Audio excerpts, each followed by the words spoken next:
Hello everyone, आज हम लोग स्टडी करने वाले हैं स्टार टू डेल्टा या डेल्टा टू स्टार कन्वर्जन के बारे में। अगर हमारे पास कोई नेटवर्क हो, जैसे कि यहाँ पर आपको दिख रहा होगा कि ये स्टार कनेक्शन है, ये स्टार कनेक्शन है जिसमें Z1, Z2 और Z3 ये तीन एम्पीडेंसेस जुड़े हुए हैं। अगर इसे हमें डेल्टा में कन्वर्ट करना है, या बॉटम में आपको दूसरा इमेज नज़र आ रहा है जिसमें हमको डेल्टा के अंदर स्ट्रक्चर नज़र आ रहा है, जैसे डेल्टा दिखता है वैसा यहाँ पर ZA, ZB और ZC ये है।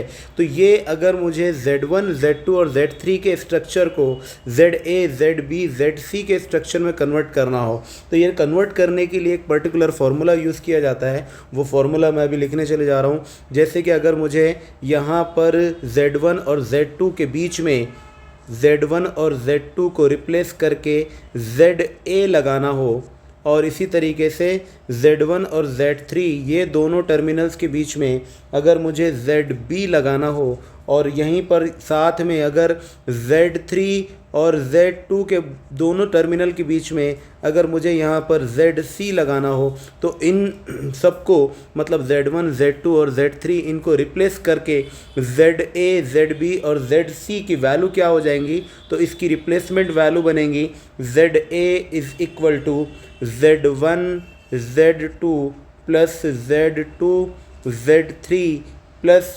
Z3 Z1 divided by Z3। मतलब आपको क्या करना है, ZA की वैल्यू निकालते हुए आपको क्या ध्यान देना है कि यहाँ पर दो दो की पेयर लेते चले जाना है। पहले आप ले लेंगे Z1 को Z2 के साथ में, दोनों को मल्टीप्लाई कर लेंगे। फिर बाद में Z2 और Z3 इनको ले लेंगे, इनको मल्टीप्लाई कर लेंगे। फिर ऐड करते वक्त Z3 और Z1 ये दोनों की पेयर लेंगे और इनको मल्टीप्लाई कर देंगे। डिवाइडेड बाय Z3 करेंगे तो आपको आंसर क्या मिलेगा, ZA मिल जाएगा। ZE जो डिवाइड करना है उस वक्त आपको ध्यान देना पड़ेगा कि ये जो ZA यहाँ पर जो दिख रहा है, जो हम वैल्यू निकालने की कोशिश कर रहे हैं ZA, इसके जस्ट अपोजिट डायरेक्शन में यहाँ पर Z3 है। ये वाली वैल्यू जो है ये यहाँ पर हमको नज़र आती है। तो ये जो Z3 है ये ZA के बिल्कुल अपोजिट होनी चाहिए। इसी तरीके से अगर मैं ZA की जगह अब ZB को कैलकुलेट करना चाहूँ, तो ZB कैलकुलेट करते वक्त फिर से हम क्या करेंगे,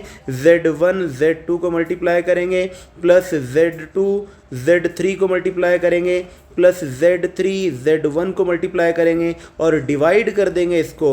अब आप देख सकते हैं यहाँ पर ZB कहाँ पर है, ये मुझे यहाँ ZB नज़र आ रहा। ZB के बिल्कुल अपोजिट में कौन है, ZB के बिल्कुल अपोजिट वाला टर्मिनल मुझे Z2 दिखता है। तो Z2 मुझे यहाँ पर नीचे में लिखना पड़ेगा, तो वैल्यू क्या हो जाएंगी इसकी, डिवाइडेड बाय Z2 के साथ। इसी तरीके से अगर मुझे ZA निकालना हो, तो ZA निकालते वक्त फिर से क्या करना पड़ेगा, Z1 Z2 को मल्टीप्लाई करेंगे प्लस Z2 Z3 को मल्टीप्लाई करेंगे प्लस Z3 Z1 को मल्टीप्लाई करेंगे और डिवाइड कर देंगे। किसके साथ डिवाइड करेंगे, अब यहाँ पर जो हम वैल्यू निकालना चाह रहे हैं वो ZA तो पहले निकल गया। यहाँ पर मैं ZA ना निकालते हुए ZA हो चुका है, ZB हो चुका है। तो अभी बचा क्या हमारे पास, ZC बच गया। ZC हमको निकालना है। तो देखिए यहाँ ZC जो दिख रहा है आपको, ये है ZC।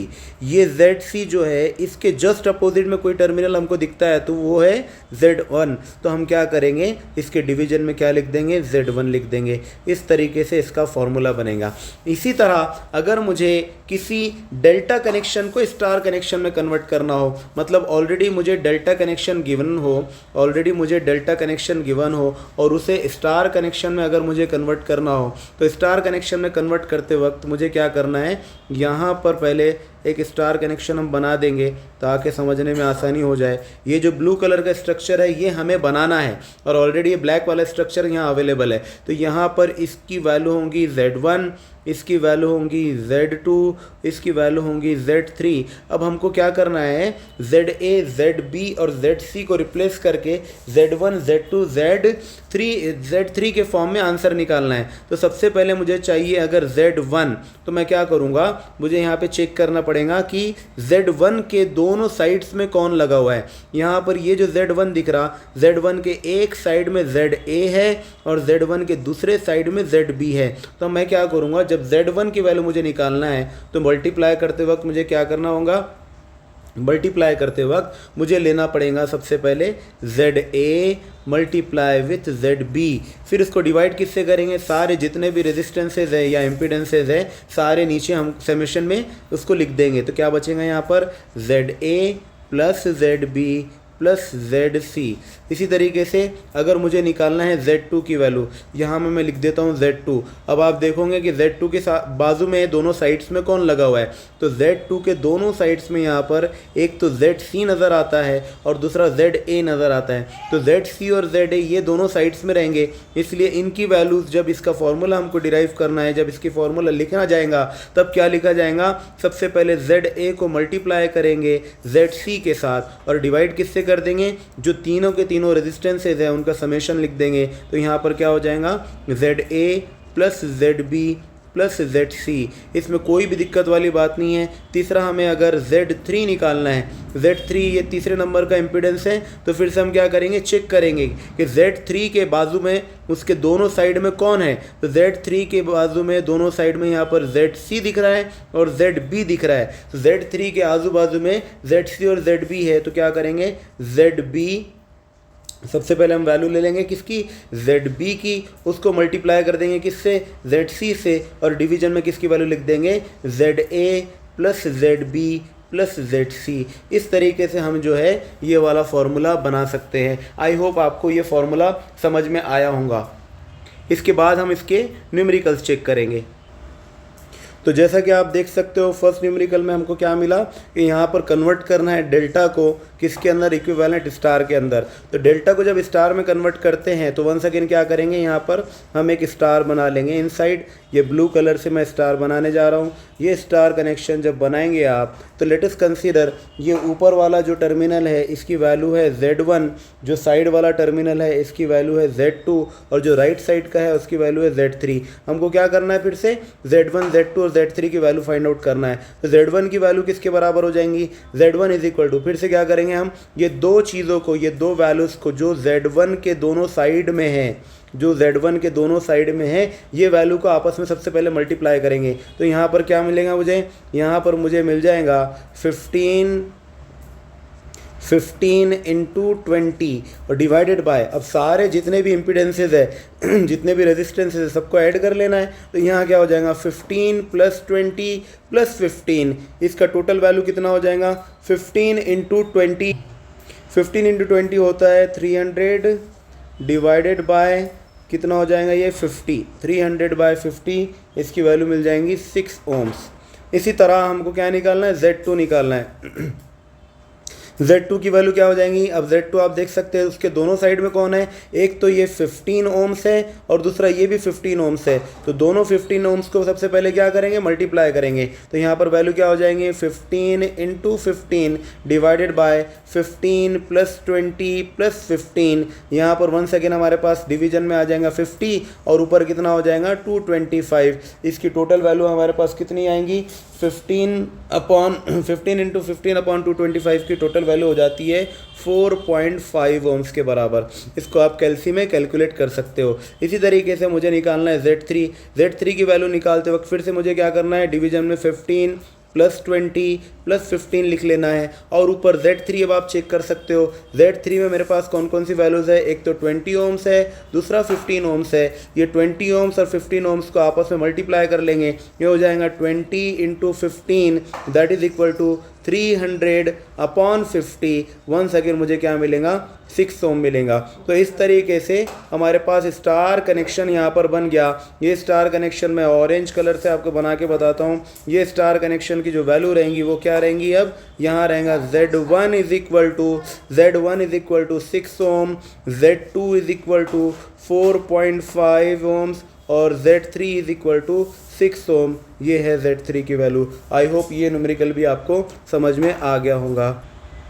नेक्स्ट क्वेश्चन हम देखेंगे, यहाँ पर क्या करना है, convert the given star into delta. Star को डेल्टा में कन्वर्ट करना है। ये डेल्टा कनेक्शन कैसे रहेगा, मैं यहाँ पर ऑरेंज कलर से यहाँ बना के आपको बताता हूँ। ये बनेगा हमारा डेल्टा कनेक्शन। डेल्टा कनेक्शन के दो टर्मिनल्स मैंने बना दिया, दो एजेस, 2 एजेस आर देयर और ये तीसरा एज यहाँ पर है। अब इसमें हमको कन्वर्ट करना है। लेट अस कंसीडर कि यहाँ पर इसकी वैल्यू बनेगी Z1, ये हो जाएगा हमारे पास Z2, ये होगा हमारे पास Z3। तो तो स्टार कनेक्शन अगर आपको याद है, स्टार कनेक्शन का फॉर्मूला मैंने आपको बताया था कि यहाँ पर अगर स्टार में कन्वर्ट करना है तो क्या हो जाता, सॉरी स्टार से डेल्टा में अगर कन्वर्ट करना है तो हमको वैल्यू क्या मिलती है, ZA की वैल्यू में क्या होगा, सारे जो इम्पीडेंसेज है आपस में दो दो के पेयर में लेकर उनको मल्टीप्लाई कर लेना है, ऐड कर लेना है, फिर डिवीजन में अपोजिट साइड लेना है। मतलब अगर ZA को कंसीडर करें हमने तो Z3 को उसमें साथ में लेना है। तो ऐसे ही यहाँ पर हम करेंगे इस क्वेश्चन के अंदर। यहाँ पर जैसे कि आप देख सकते होंगे कि हमारे पास ये जो टर्मिनल है जिसका नाम अभी दिख रहा है अपने को, जैसे कि यहाँ पर ये 6 ओम वाला है, ये वाला जो टर्मिनल है इसकी वैल्यू कितनी है, 6 ओम्स है। ये 6 ओम के सामने में कितना है, Z2 है। तो अगर मैं Z2 को कैलकुलेट करना चाहूँ तो मुझे क्या करना पड़ेगा, सबसे पहले 2 की पेयर्स लेकर मेरे को इनको समेशन कर लेना है। मतलब क्या हो जाएगा, 4.5 इंटू 6 लेंगे, फिर क्या लेंगे 6 इंटू 6 लेंगे, फिर क्या लेंगे 6 इंटू 4.5 लेंगे।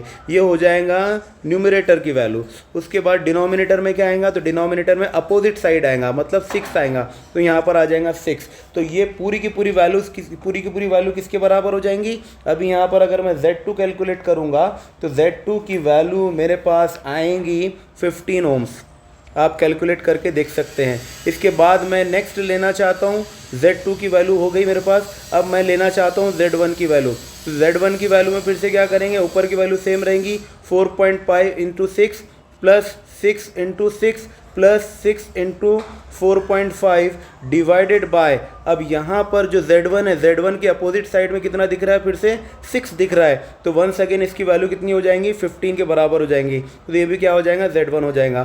फिर अगर हम यहाँ पर Z3 को कैलकुलेट करना चाहे तो Z3 आपको दिख रहा होगा, कहाँ है Z3, ये है Z3। Z3 के अपोजिट में कितना है, Z3 के अपोजिट में मुझे मिल रहा है 4.5 ओम्स। तो यहाँ डिवीजन में 4.5 लिख लेंगे पहले, और ऊपर की वैल्यू फिर से सेम रहेंगी, 4.5 into 6 plus 6 into 6 plus 6 into 4.5, और इसको कैलकुलेट करके हमारे पास वैल्यू क्या आ जाएंगी, इसको कैलकुलेट करने के बाद हमारे पास वैल्यू आ जाएंगी 20 ओम्स। तो ये था Z1, Z2 और Z3 का कैलकुलेशन। आई होप आपको समझ में आया होगा। अब हम देखने जाएंगे थर्ड क्वेश्चन को। थर्ड क्वेश्चन में क्या दिख रहा है, obtain the star connection of 3 impedances, 3 impedances का स्टार कनेक्शन निकालना है equivalent to the network CDE। यहाँ पर जो CDE आपको नज़र आ रहा है, इन CDE के अंदर हमको स्टार कनेक्शन यहाँ पर बनाना है। तो ये जो दिख रहा है आपको, ये टर्मिनल एक्चुअली यहाँ पर इस टर्मिनल को और इस पॉइंट को, इस नोड को, ये तीनों को सेम कंसीडर कर सकते हैं, क्योंकि इनके बीच में कोई भी इम्पीडेंस या रेजिस्टेंस कनेक्टेड नहीं है। मतलब ये पूरा का पूरा एक ही टर्मिनल होगा। तो मैं क्या करता हूँ, इसका दूसरा स्ट्रक्चर यहाँ पर बनाता हूँ, सिंपल डायग्राम, ताकि हमको समझने में ज़्यादा आसानी हो। तो हमारा जो नया स्ट्रक्चर है वो कुछ ऐसा दिखेगा, जहाँ पर ये है E, ये है B, यहाँ पर है 10, यहाँ पर है 2, यहाँ पर है 5, यहाँ पर भी 10 है, यहाँ पर 4 है, और ये सबको यूनिट यहाँ पर हम लगा देंगे जिसका यूनिट होता है ओम्स, और ये C टर्मिनल है। तो हमको क्या करना है, यही D, E और C के बीच में ये जो डेल्टा दिख रहा है आपको, इसी को स्टार में कन्वर्ट करना है। तो स्टार में कन्वर्ट करते वक्त मैं पहले यहाँ पर एक स्टार बना दूँ, ब्लू कलर से आप देख सकते होंगे। तो यहाँ पर मैंने स्टार बना दिया। अब इस स्टार में इसको कन्वर्ट करना है। स्टार में कन्वर्ट करने के लिए सारी चीज़ें हमारे पास अवेलेबल है। तो सबसे पहले क्या करेंगे, अगर मुझे निकालना है Z1, इसको मैं ले लेता हूँ Z1। अगर मुझे निकालना है Z1, तो Z1 की वैल्यू क्या होंगी, Z1 की value, Z1 is equal to, क्या करना है, Z1 के दोनों साइड में कौन है पहले वो देख लेना अपने को। Z1 के दोनों साइड में है 2 ओम्स और 10 ओम्स, और डिवाइड क्या करना है, डिवाइड कर देना है सारे इम्पिडेंसेस को समेशन लेकर। मतलब क्या हो जाएगा यहाँ, 2 + 10 + 4, इसकी वैल्यू कितनी हो जाएंगी, 2 × 10 that is equal to 20 divided by ये हो जाएगा 16, और इसकी टोटल वैल्यू हो जाएंगी 1.25 ओम्स। यहाँ पर C टर्मिनल से यहाँ पर जो Z1 दिख रहा है आपको, Z1 की वैल्यू कितनी हो जाएंगी, 1.25 ओम्स। इसी तरह हमको क्या निकालना है, Z2 निकालना है। अब Z2 मुझे फाइंड आउट करना है। अगर Z2 अगर मुझे फाइंड आउट करना है तो Z2 के दोनों साइड में हमको क्या दिख रहा है, 2 ओम्स दिख रहा है और एक 4 ओम्स दिख रहा है। तो क्या बन जाएंगी Z2 की equation, Z2 is equal to 2 into 4 divided by, सारे फिर से सम कर लेना सबको, मतलब क्या हो जाएगा 2 प्लस 4 प्लस 10, 2 प्लस 4 प्लस 10, ये कितना हो जाएगा 2 4 ज़ा 8, 8 डिवाइडेड बाय 16, 8 डिवाइड बाय 16 की वैल्यू कितनी हो जाती है 1/2, that is equal to 0.5 ohms. अब तीसरा हमको निकालना है, मतलब कौन सा निकालना है, Z3 फाइंड आउट करना है। Z3 कंसीडर कर लीजिए कि ये वाला जो है Z3 है, तो ये जो Z3 है, Z3 के दोनों साइड में कौन है, तो एक जगह है 10 ओम्स और एक साइड में है 4 ओम्स। डिवाइड कर देंगे सारे इम्पिडेंसेस को ऐड करके, मतलब 2 प्लस 4 प्लस 10, ये वैल्यू कितनी हो जाएंगी, ऊपर तो हो जाएगा हमारे पास 40 और नीचे हो जाएगा हमारे पास वंस अगेन 16। तो 16 और 40 का इसका रिजल्टेंट हमको वैल्यू मिलेगा 2.5 ओम्स। तो यहाँ जो वैल्यू अब आपको नज़र आएंगी नई वाली रिप्लेस करके, वो क्या क्या हो जाएंगी, एक तो हो जाएंगी अपना 2.5, एक हो जाएंगे 0.5 और हो जाएंगी 1.5। इसका नया स्ट्रक्चर कैसा बनेगा, तो इसका नया स्ट्रक्चर बनेगा कुछ इस तरह। थोड़ा सा मैं इसको नीचे करके पुराना स्ट्रक्चर भी दिखा दूं, तो ये देखिए ये पुराना स्ट्रक्चर था, तो नया स्ट्रक्चर रिप्लेसमेंट होकर क्या मिलेगा, इसको पूरा ब्लू में हम बना लेंगे। यहाँ पर मिलेगा हमको 5 ओम्स, है ना, 5 ओम्स के साथ हमको मिलेगा Z1 की value, that is equal to Z1 की वैल्यू कितनी आई थी 1.25, पुराने वाला था 5, ये टर्मिनल का नाम था D। इसी के साथ हमको E टर्मिनल देखना है, यहाँ पर E टर्मिनल के साथ है हमारे सामने, E टर्मिनल के पहले एक हमको क्या मिल रहा है E, यहाँ पर जो Z2 नज़र आ रहा है, तो ये E टर्मिनल के पहले हमारे पास क्या रहेगा, यहाँ पर Z2 रहेगा। Z2 की वैल्यू कितनी है, Z2 की वैल्यू है 0.5 ओम्स, और Z2 के साथ फिर E टर्मिनल लगा हुआ है, E टर्मिनल के साथ कितना है 10 ओम्स, ये बनेगा ऊपर। और साथ में ये जो मेन टर्मिनल था, इसी को नीचे लेते हुए आएंगे हम, और यहाँ पर Z3 की वैल्यू पुट करेंगे। Z3 की वैल्यू कितनी हो जाएंगी 2.5 ओम्स, ये हो जाएगा 2.5। तो ऐसा आपका ये रहेगा नया स्ट्रक्चर। अब इनको हम क्या कर सकते हैं, इनको सबको ऐड कर सकते हैं, तो क्या हो जाएगा टोटल इम्पिडेंस यहाँ पर 5 प्लस 1.25, ये बनेगा हमारा नया इम्पिडेंस 6.25।